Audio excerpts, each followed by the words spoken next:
आ चपले चपले मरले बिया गाल दुनो लाल में, गाल दुनो लाल में हमारा लगे भैया रे एक नहीं माल में।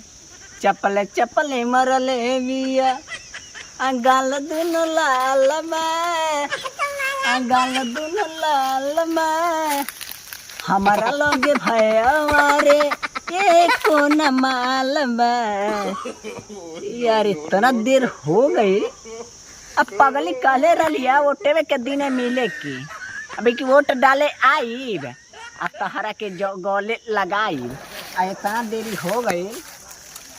यही अदवा पे रोज मिले आती रही है, पता नहीं कहाँ भी है। फोन मत करिए देखी कहाँ भैया वोटवा डाले ना आई का।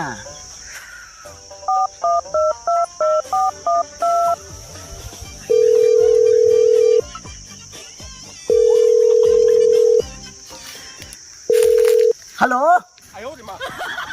का हो, हम तारे यहाँ वेट करते हैं, तार वोट अभी लेना पड़ल का। आ अच्छा एगो बात बताओ, पड़ गई बा? अरे दादा डाल दिलू, बताओ के पर डल्लू हो, हाथ के पंजा पर की फूले पर हो। बाग रे तोरा माई के तेही हमों के भर का तरह ले बिकी हाथ के पंजा पर डाला।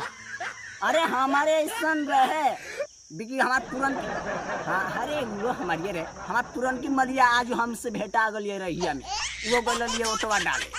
कहा थी अरे राजा जी, अरे नारे नारे उन्हें समझिए अपने के पुराना रिश्ता के नाता जोलसिया एक बेर बोल देले कबो का। अरे तेरा भर किए हाँ बता पाई। हाँ तब कहती अरे गौरी कोमल पे मार के आई थी ना, तब हम कोमल पर मार के नहीं आते हाथ के पंजे पे मार दिए लेते। हाँ कैसे मार दिए ले बेरे कब हो जाई, बेरे कब हो जाई, साफ सुधरा बात बताओ तुम, बेरे कब हो जाई हाथ के पंजा पे मर लो तुम। हाँ देखो हम चलो कौन पे मार दिया लो इतना नहीं बा कि हमारे दिल पर छोड़ी ना तुम्हारा, या हम तार वेट करते ही। तू कब ले आई पहले बताओ। कहाँ जिलेबी चापत रे? अरे तब जिलेबिया चाप ले और तो चाप के दे दिया ले कौन ऐडी के मारे कर वाला फूले पड़ता। हाँ तब चापत हवे चाप की आओ।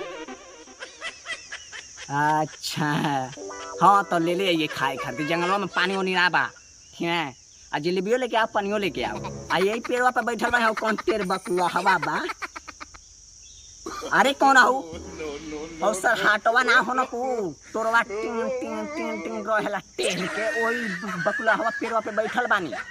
हाँ तब सर दे आओ आइना बकुआ ना रखा तनी भाग तोर माई की हाथ का पंजा पर मार दिए मोहर। इतना समझौनी हमो की कोमल पे दे भाजपा के जिताओ मोदी के जिताओ, वो एक माई के बतिये नहीं मानतिया। देखा अपन भैया के अपन बपुआ के चढ़ौले पर जाके मार दिलो हाथ के पंजा पर। एगो ओट बेचारा का कम